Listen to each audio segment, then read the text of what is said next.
What's going on FlintTalkRadio.com. I'm George Moss, the host of the program, and as you're watching this program, we have all kinds of magical things we can do here at the studio. We can tape ahead of time, and while you are watching this program, I am in Africa at this time, not the time that I'm taping it, the time when you're watching it, and I will be there for a couple more programs that you'll see here during this time, and we have in fact abbreviated our program so as to just keep you abreast of what we will say if we were here. And these are our 30-minute segments, which we're going to be doing for a number of those programs, and we'll be back here for the 5th week after being in Africa for 4 weeks. And we want to maintain our contact because we know our viewers are very loyal to us, and we were loyal enough to our viewers in order to do some things, and having projected our time away from the studio, being able to put some things in the can, so to speak, while we were in fact absent from being here on a live basis in terms of doing the programs, doing the 1-hour presentation, which is our forte here at the studio.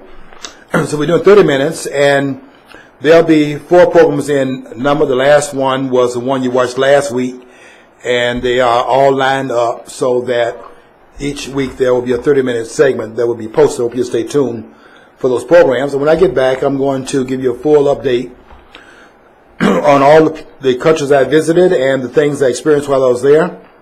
And we're going to be more informative than was Henry Louis Gates, who went over there and did a 6-part series called The Wonders of the African World, which was on PBS in 2000. The only difference is we won't have his money, and we won't have it on PBS. But you get it first right here at the studio when I get back, and we will talk about some of the things we experienced over there. Now, how many years you been doing this? I've been going back. Going to West Africa, which is where I pretty much go now. I started doing that in 2006. So I've done that every year from 2006. This would be, what would that be then? 6, 7, 8, 9, 10, 11, 12, 13. Be 9 years when I do this piece this year. So it'd be 9 years of going in a row for at least 3 weeks. This one is 4 weeks because I'm going to more countries this time. Some of the ones I haven't been to before. So I'm not really sure what to expect in some of the countries, but I'm going to go there and play it by ear, which I've done that in the past. A few years ago, you basically had a close call there. I had a very close call, John. I did not really read I really assumed that my visa had been stamped properly by the embassy, and I won't mention the name because I don't even want to remember that horror story. But I had asked for a double entry into one of the countries, and I thought I had it. I didn't check it. I just assumed that they had give me a double entry, and I went out of the country. I went from that country to another country with the idea I have to come back to the country in order to leave the continent. And when I tried to get back in there, I found out at that point in time, when it was almost too late, I found out that they would not allow me back in because my one entry had been used already, and they wouldn't let me on the plane. So now I got a problem. I'm stuck in this one country. My exit out of the continent is another country, and I can't get there, and I might miss my flight and all of that, and that was going on, and I now had to figure out another way. And everybody over here was panicking, and I'm saying, well, I'll find a way out. I just got to, figure this thing out. But I will figure it out. And John, I tell you what I did. You have a driver. When you get to Africa, you have a driver. Now, you can get different drivers, but, it's better for you to have the same driver because he knows you and you know him, and you know what kind of deals you have to cut. You know the way you have to operate and things like that. You know what his availability is.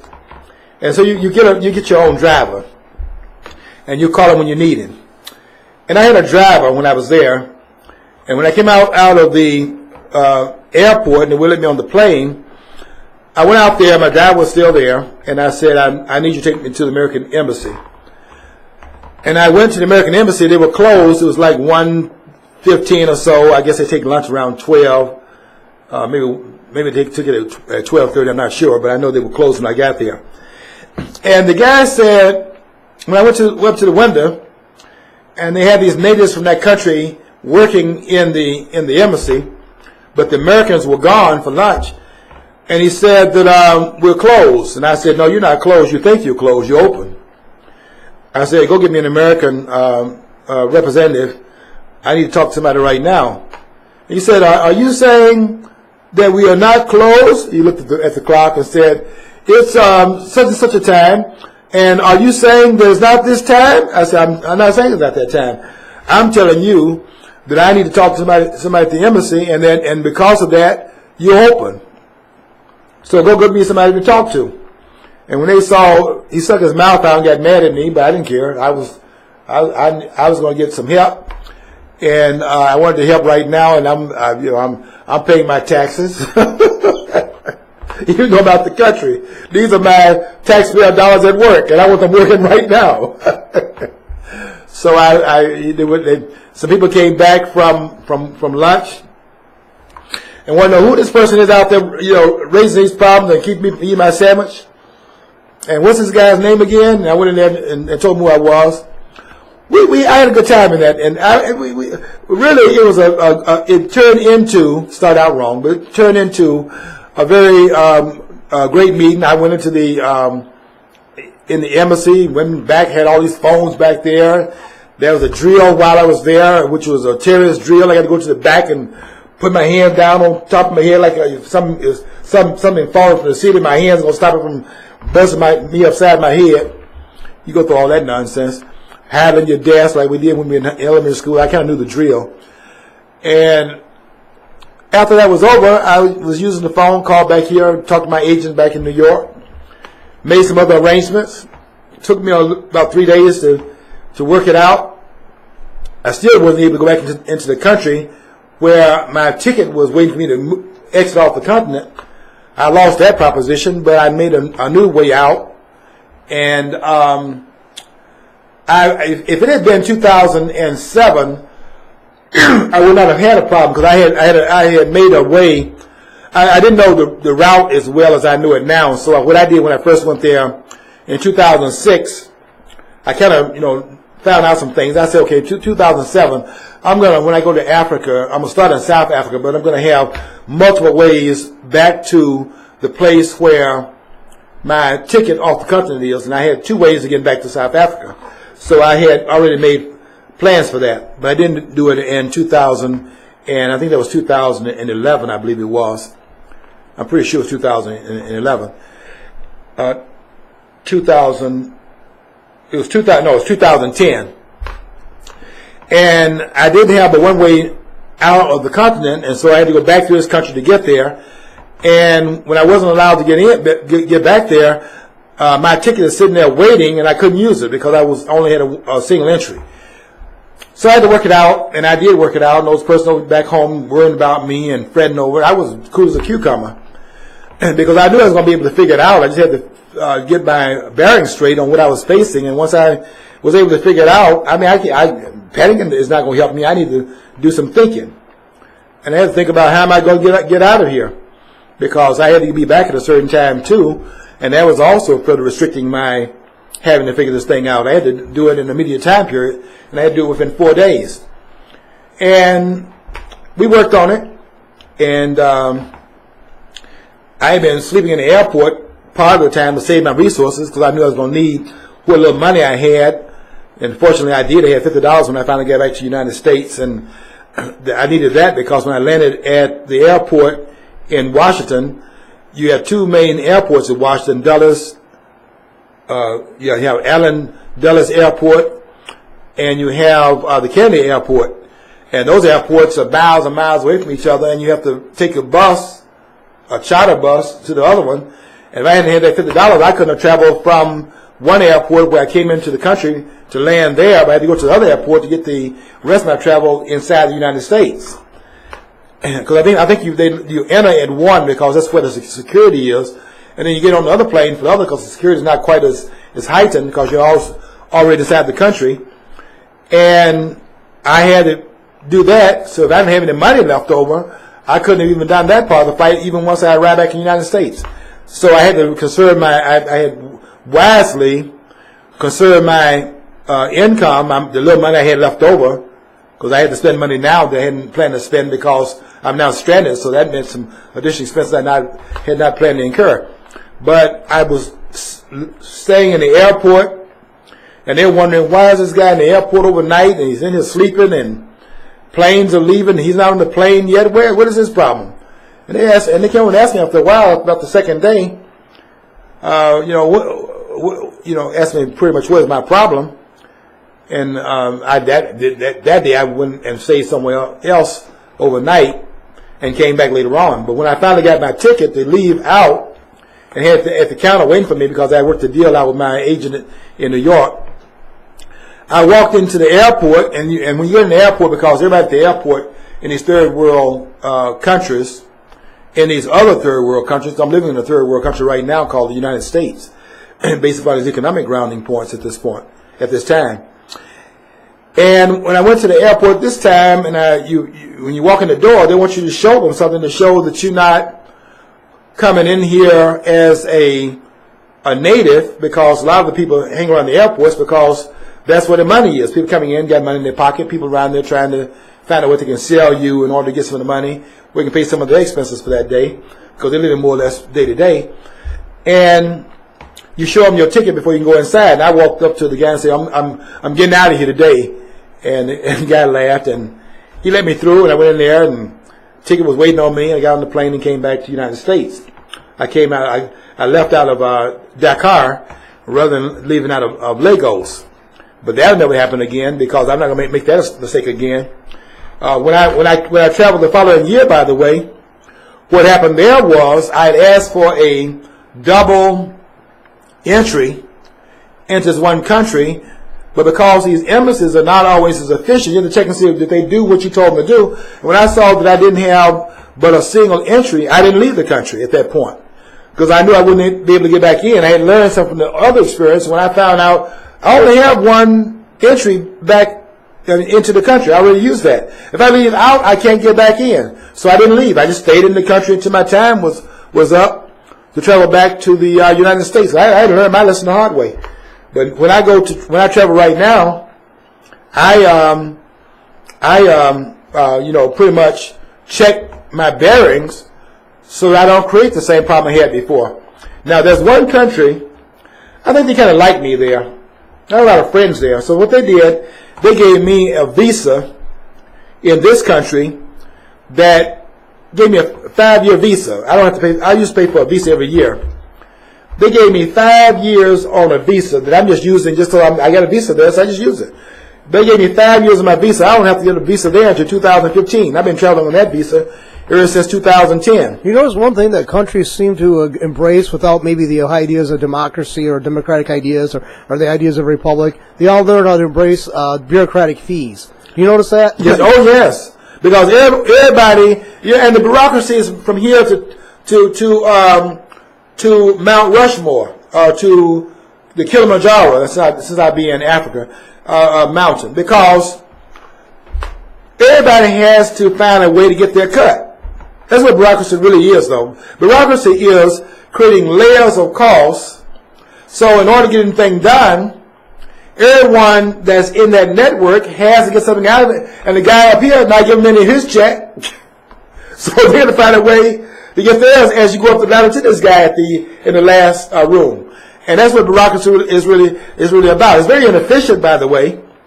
And it doesn't build an economy because it impedes progress. That's why Singapore and Thailand are doing so much better. You just go up there and put a piece of paper on the window and say, okay, I want to start a business. The piece of paper does it. There's no bureaucracy, and you're in business. That's why they're taking off, because they eliminated the bureaucracy. But there's still a level of accountability with that minute paperwork you have. They have, and that's why they are the economic engine that you see. What they did there was take a model that we had, in fact, introduced, because we vacated it now to our disadvantage, but other countries that we taught that to, they took our model, they're taking it and running with it. That's really what I need to talk about in terms of the main topic I want to get to, which was the immigration. Because I think it ties into this in terms of why things are going, haywire here in the United States. The immigration problem, and I'm going there not as an immigrant, but as a tourist. I have no desire to immigrate, although I do know some of my friends, not my friends, but the people I met on Facebook, they have immigrated to different parts of the world. And until recently, until I did some further research, I couldn't understand why so many of them, 750,000 Americans, had immigrated to Mexico. And I couldn't understand that until about maybe 2 weeks ago when something happened that made me go back and research this immigration. Because I had taken, I don't know why I did it, or now that I think about it, I had taken politicians at their word, which I never do. But I thought that they were telling us the truth, at least in this case, where they said that these immigrants are coming out of Mexico. And I believe that, because, here's Mexico. There's the Rio Grande between the two borders. There's Texas. And there's these people come across into the United States. And we don't have the fence to stop them. But when I read about the people that the Homeland Security, they want to secure the homeland. Now, we've never had terms like that before. We used to talk about securing America. Now we're talking about securing the homeland. So we're even talking out of our country's paradigm now, because they want to change the paradigm or when you think of the country a certain way. They want to change that. So now we have homeland. You don't see America anywhere in that. Homeland security. Different from securing America's borders. That's not in the name, by the way. Homeland security, which set up in the aftermath of 9/11. So we have some politics going on even there. But there's a lot of politics going on in the immigration. One of which is that when those immigrants came through the children being sent here, the Secretary of Homeland Security, Jeh Johnson, J-E-H Johnson, came out with an open letter to the parents of these children, which we were told that the children were just coming here by themselves. Just parents sending their children to America, and the parents are not here. Now, I couldn't believe that. We're going to be getting a bunch of those illegal kids up here in the Lansing, Michigan area. Yeah. It's like, why do we... Isn't the state beleaguered enough by people who are born here, who are indigenous? We're going to bring people who are from foreign countries, possibly possessing diseases, who might can't speak the language. We're going to have them. I know you're supposed to care about kids. But if that's what they're doing, why should I admire these people for being such great parents when they're pushing their kids on us? Mm-hmm. That's appalling. It is appalling, but let's understand what really is going on here. And Jeh Johnson let the cat out of the bag, and we got to figure out what that meant. Because what it did for me, when Jeh Johnson came out and addressed the letter, not to the parents in Mexico, that's what made me go back and do the research. Because I realized at that point then that the narrative was wrong based upon that letter. You have to be able to, go through the maze, get past the radical politicians to arrive at the other side where what is located there? The reality. The rhetoric is never the reality. The reality is the distraction. So when they wrote the letter, Jeh Johnson wrote the letter, I said, what is that about? So I went back to do the research. Because by the narrative they'd given us, that letter should have been written to the parents in Mexico. But it wasn't written to the parents in Central America. That would be Costa Rica, El Salvador, and Honduras. Maybe some others as well, but those three in particular. And that letter was saying, don't do this in terms of sending those children to this country, because what will happen is, no matter what their ages are, they will be, and listen to the words here, which is a way of saying nothing, they would be on a priority list for deportation. Now get to that language, if you will, because you might have thought that they were telling you something concrete. But what John just said is interesting based upon what Jay Johnson said, because John just said that some of the children ended up in Lansing. Some of them have ended up in other parts of the country where they just simply, I think it's like 47,000 of them that have come in since 2012, I think it was. Well, if they are a priority for being deported, then this dispersal then doesn't allow for that to go on. So that makes us go back to examine the language that Jay Johnson used. And also talk about what he didn't say. He didn't say that if you send these children here, they're going to be deported. He said they are a, and I'm using his words, they are a priority for being deported. Now, what does that mean? Well, basically, it's what you have in terms of doublespeak, meaning that he said something else without having said it, and that which he did say doesn't have any meaning. Because he could have been very clear and said that which is specific, where you are saying something with teeth in it, or something that has meaning to it. And that's to say, those that are brought here under those conditions, that are sent here under those conditions, will be sent back. They will be deported. But no, he didn't say that. He said they would be a priority. Well, okay, what does that mean? It means that the priority between sending those away from here that are not citizens compared to the priority of sending citizens out of here, those who are not citizens, the priority is that they go first. Well, it's fine. Maybe neither one of them is leaving. Because that's a good case of doublespeak. They're not sending anybody back. And they know they've been coming here for a while. Just got caught at it. But what Jay Johnson did, behind his own back, as he talked about the problem being a problem of the Central Americans. And what did that tell the American people? It told the American people the immigration is not from Mexico. The immigration to Mexico is going in the opposite direction. There are 1 million immigrants in Mexico, and 750,000 of them are from the United States. I did research on it to find out what is this about with these children again. Will somebody pull my coattail to that once more? Will Jay Johnson please clarify? Can I get some enlightenment here? And I did get some enlightenment. And enlightenment was my own research. The economy of Mexico grew at 2 to 3% since 2011. Guess what they just reported last week in the United States? The economy retracted in the United States by 2%. Yeah, it's like I posted that I posted something like that on Facebook. I said, and for those Obama supporters out there, this isn't a good news thing. Okay, it's not good. I have to explain it to them now. Yeah, because Obama's overseeing that time, so they're going to assume it's good. Yeah, everything good happens on Obama's care.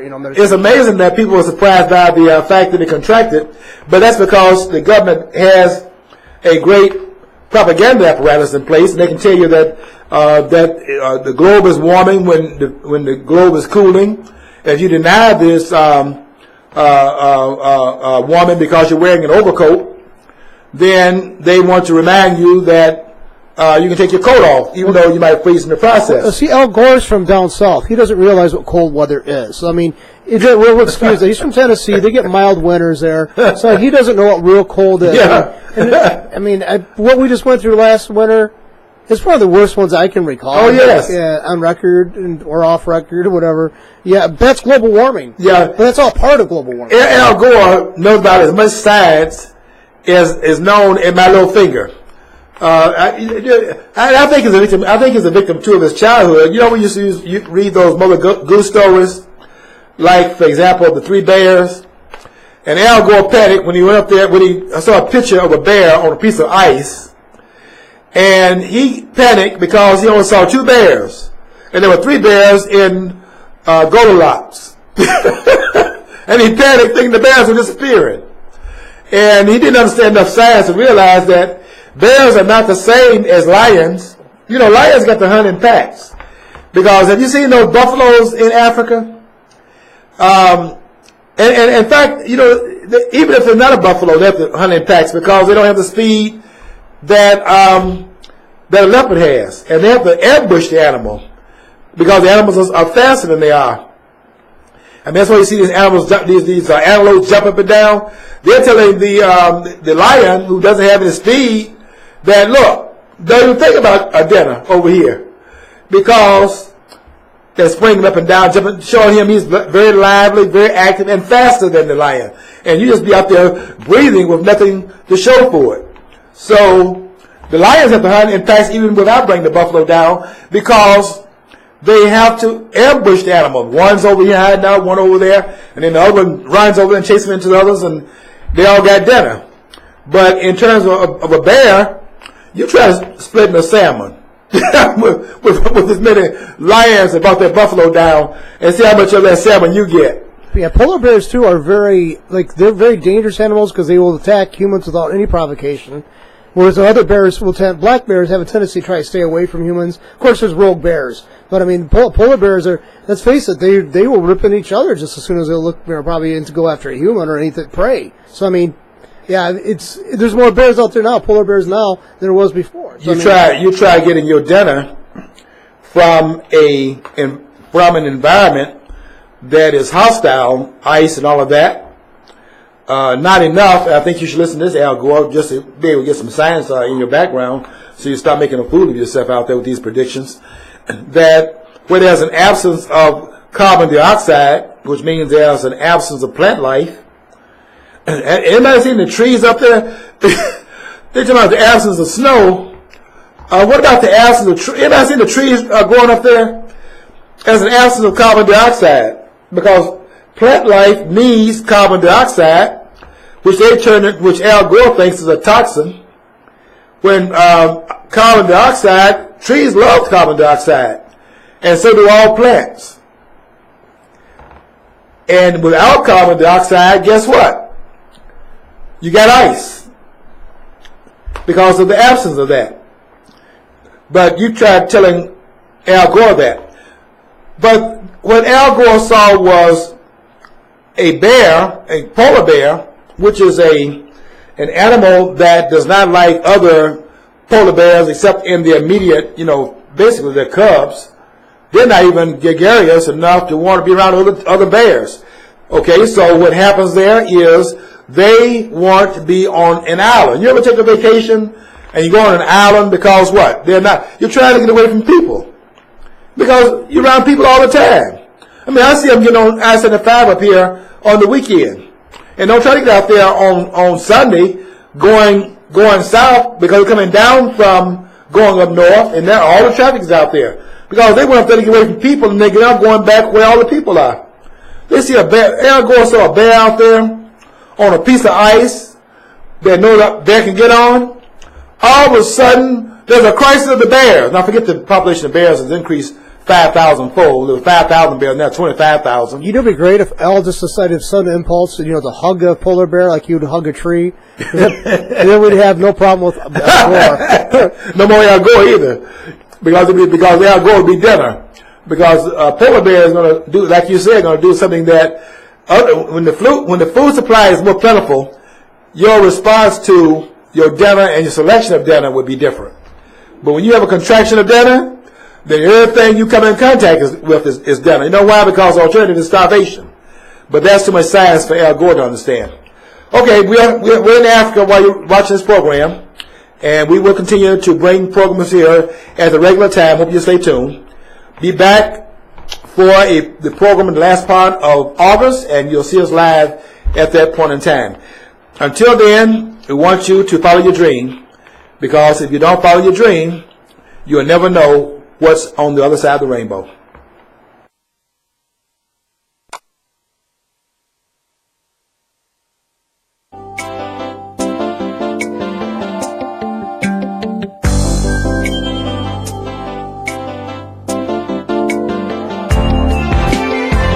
You gotta have a dream.